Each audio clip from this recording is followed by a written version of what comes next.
Hello there, YouTube fans. It is I, Big D, coming back with you in another important update on being a courier driver. This is one that you probably should take some notes on, because I see this out there all the time. Start your own courier company. Great idea. Is it? Let's go over some of the things required to start your own courier company. Let's say you live in, Cincinnati area. You have, you're butted up against the state, and you're going to find in courier work, you're going to get asked to cross the state line. Well, to do that, you need a DOT and an MC number. Now, there could be exceptions. Check with your state's local Department of Transportation office that they have to get the specifics. And anytime you cross over to another state for commerce, you need a DOT number. Shocking, isn't it? Yeah. And an MC number. Which is why when you sign on with, say, a courier company, you run under their authority, as it's called, and you use their number. Now, if you're running box trucks and things, you will need your own authority. Let me tell you how that works. They're really inexpensive to get, $300-$400, and you get your own DOT number. You have your own what's called authority to basically bid, get work, and all that. Sounds great. So you know I'm driving at the moment. So if I'm not looking down at you, it's not because I don't want to. I'm paying attention to the road. But anyway, back to your own authority. The moment you get it, you have to put on commercial insurance. I know someone that has a van, a Sprinter van, who's got $1,000 a month insurance bill. I know people who are in the 500s a month. So you can expect between $500 to $1,000 a month insurance, whether that van makes a dime. That sounds not so good. 2, you're going to have to get a business license. Now, there is some misconception here, and I'm going to get very precise about it because that really gets into my background. I have ran several businesses, so you know I retired from my last one, and I do this now to supplement my wife's soap business. And equipment's expensive, so I drive and make money, and she does her soap business. It's her big thing in life, and we're not. So, what legal entity? Well, the one guy out there says LLC, which stands for Limited Liability Corporation. You can also be a sole proprietor. You can be a C Corp or an S Corp. Okay? Now, what are the differences? Well, they're very specific, and I am not going to give legal advice. I hope that's not being vague, but there's a reason I won't give you legal advice, because each person's circumstances are different. Now, I heard it said that wall of protection. Yeah. Okay. Now, I'm going to explain that so you get it. First off, who do you talk to about which entity to form? Well, most of you will talk to your accountant. Why? Why would you talk to your accountant who knows taxes, but not business structures? Man, it's like going to your dentist to get brain surgery. Would a brain surgeon be better? So for business entities, always consult an attorney who specializes in that field. Let them advise you based on what you're doing, what form of corporation or limited liability corporation you form. Some good legal advice. Now, if you take it, great. If you don't, doesn't affect me, so I don't care. Now, that being said, that wall of protection. Here is a little dirty secret. That wall of protection is not a wall. It's what's called your corporate veil. Remember that term, corporate veil. If you ever get into a courtroom and you're sued for something, a corporate veil is what protects the shareholders from being sued directly. Now, one thing about a corporate veil that you're never told is it can be broken. Ooh. Didn't know that, did you? You know, you got GM, Chrysler, your big Fortune 500 companies with attorneys on staff or on retainers there at all times. Why are they there? Well, they're not there to protect against, say, say Ford, a warranty claim or something stupid like that. Nah, they can hire a law firm for something like that. They're there to protect the shareholders. What? Yes, the shareholders. So that their corporate veil is not busted and they can go after their personal assets. Now, remember what I just said there. So that their veil cannot be busted and go after their corporate or their employees' personal assets. That's what that wall or corporate veil does. It separates you and makes your corporation a legal entity onto its own. If you do it right, which is, once again, get an attorney. 2, what you must do to keep that veil intact. Well, there's what's known as the quarterly meetings of the shareholders. Yeah, quarterly meeting, which means every 3 months. Okay, for those who can't figure that out, it's every 3 months. You have to have a corporate meeting, keep your corporate minutes and all that, and go through that and keep records of it.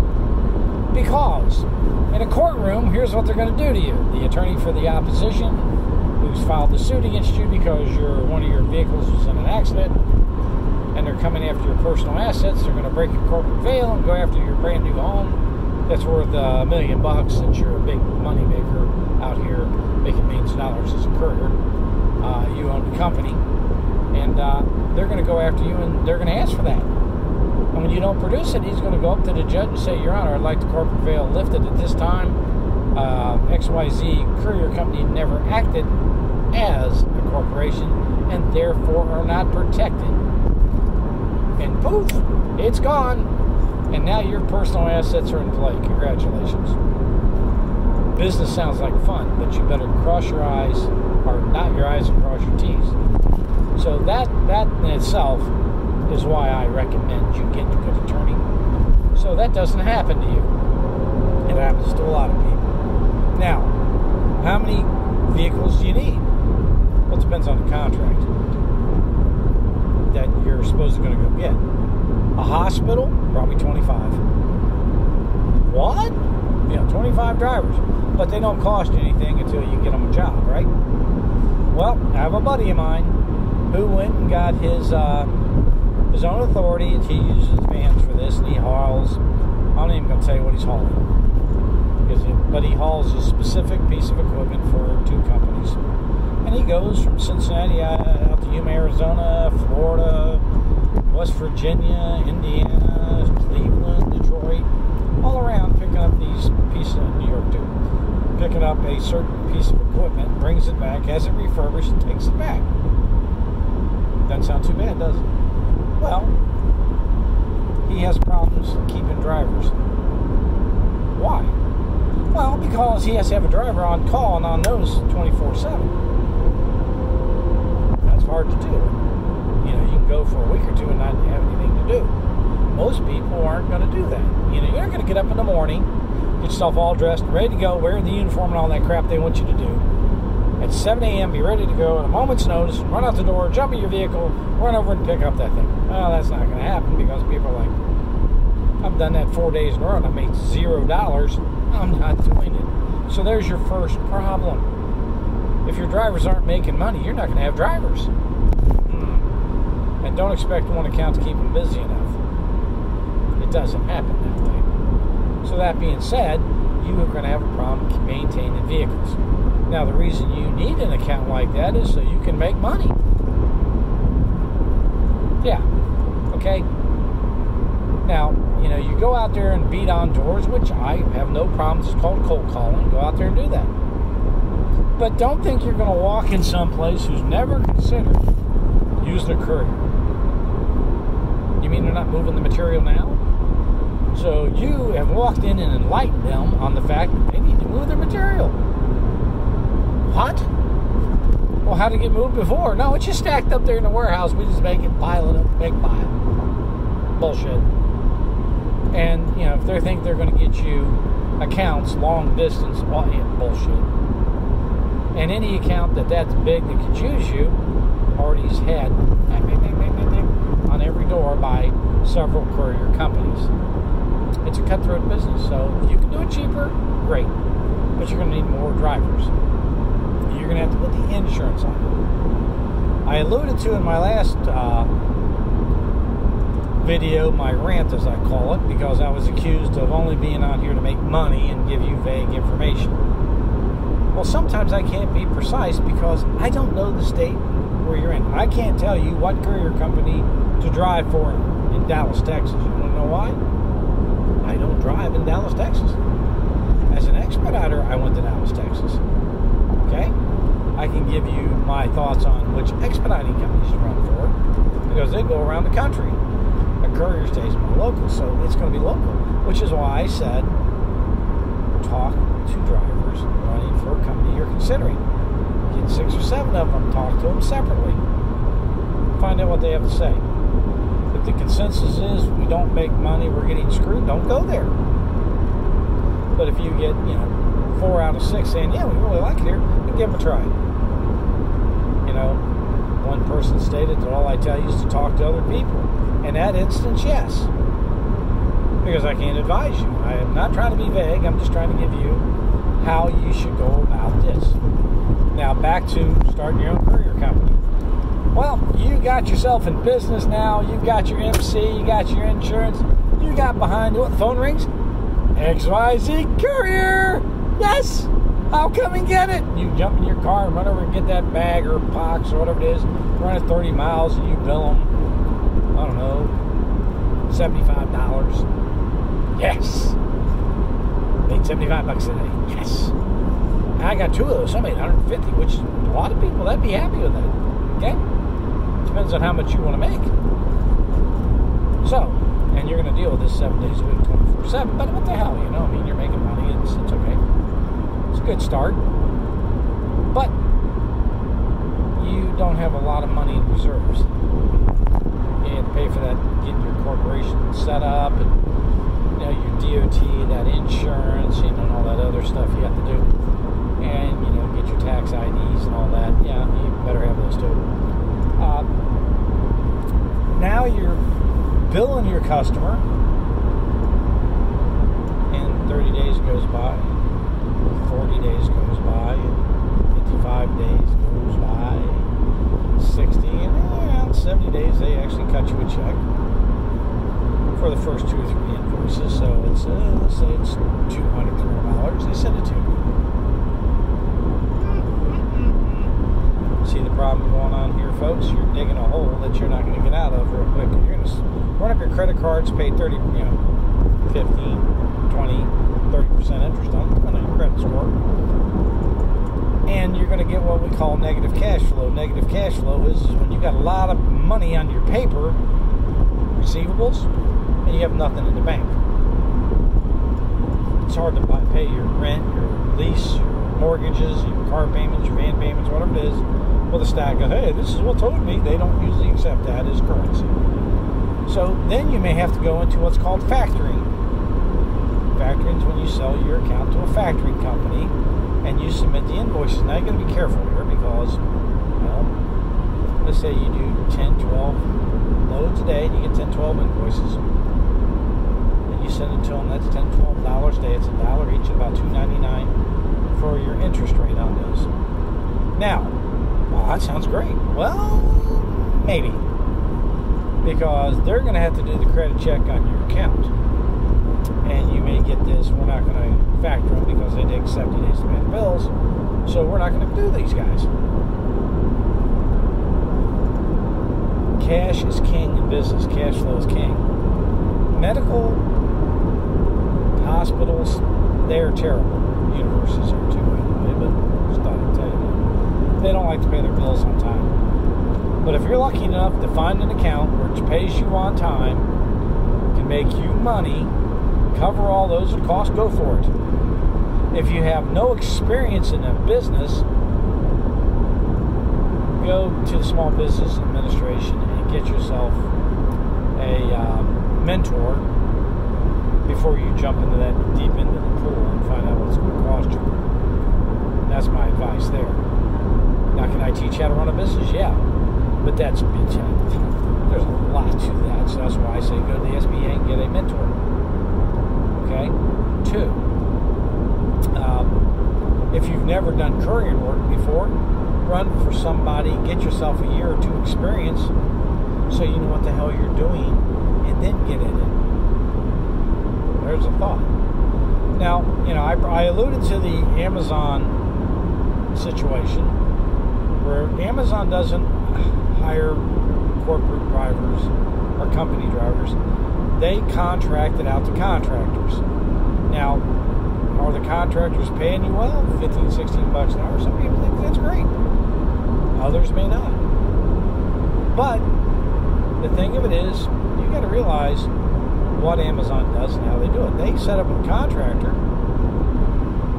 Well, actually it goes to a broker, then to a contractor, and they have to take their pieces of the pie out. What's left is yours.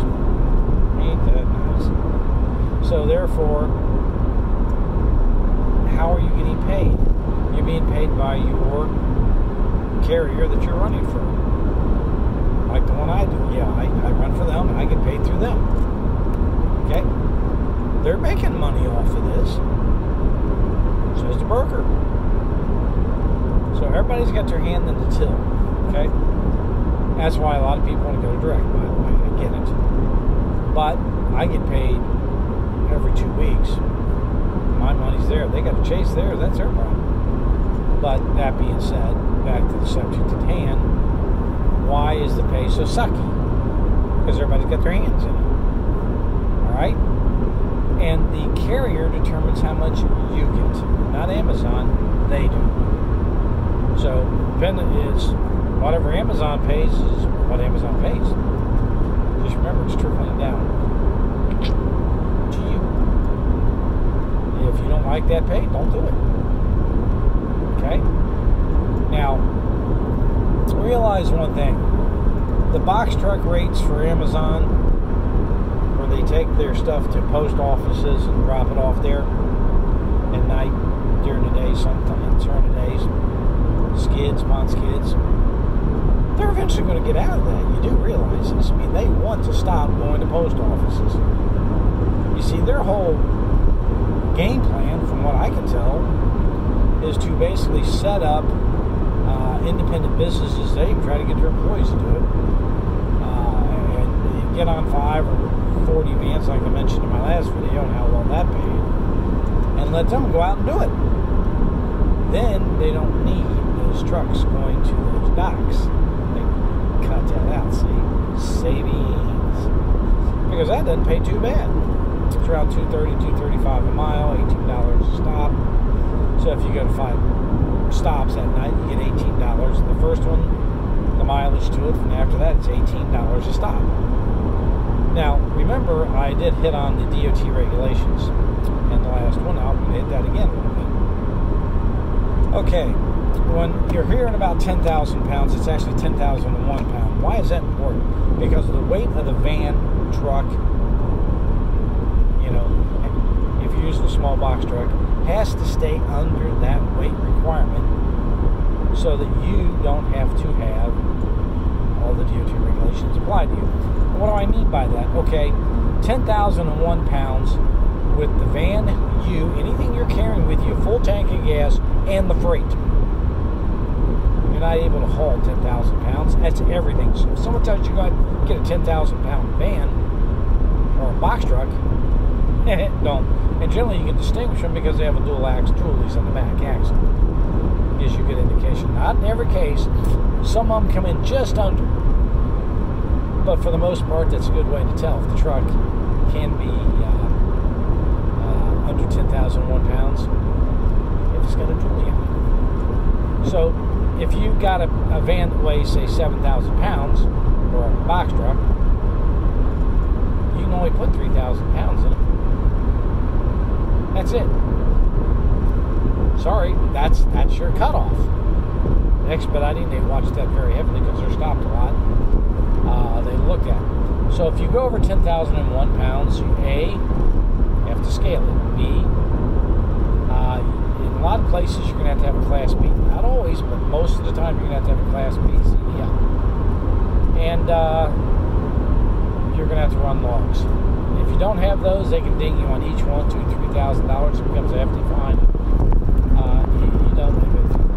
DOT has to send you, which is why I say a lot of these people giving you advice, well, there's some dumb advice because they're not telling you, well, go get a 10-footer. Well, a 10-foot box truck isn't going to haul anything. You can't use that in Amazon.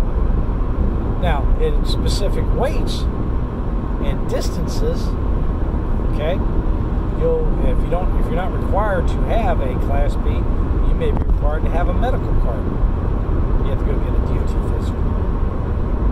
There's all kinds of litigation or legal steps here that you need to do the research on yourself and get the knowledge of before you jump into this business.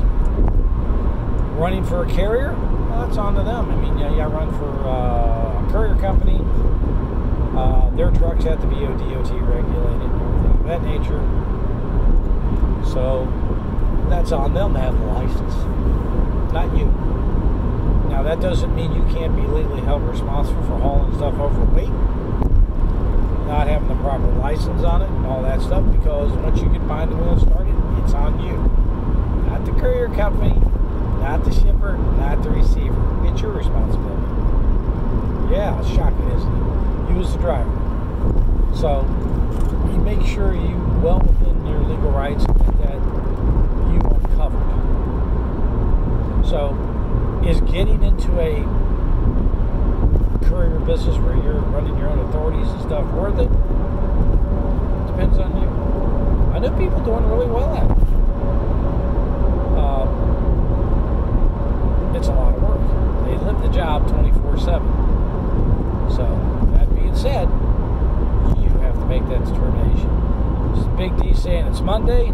Thought I would clear that up. You all have a great day.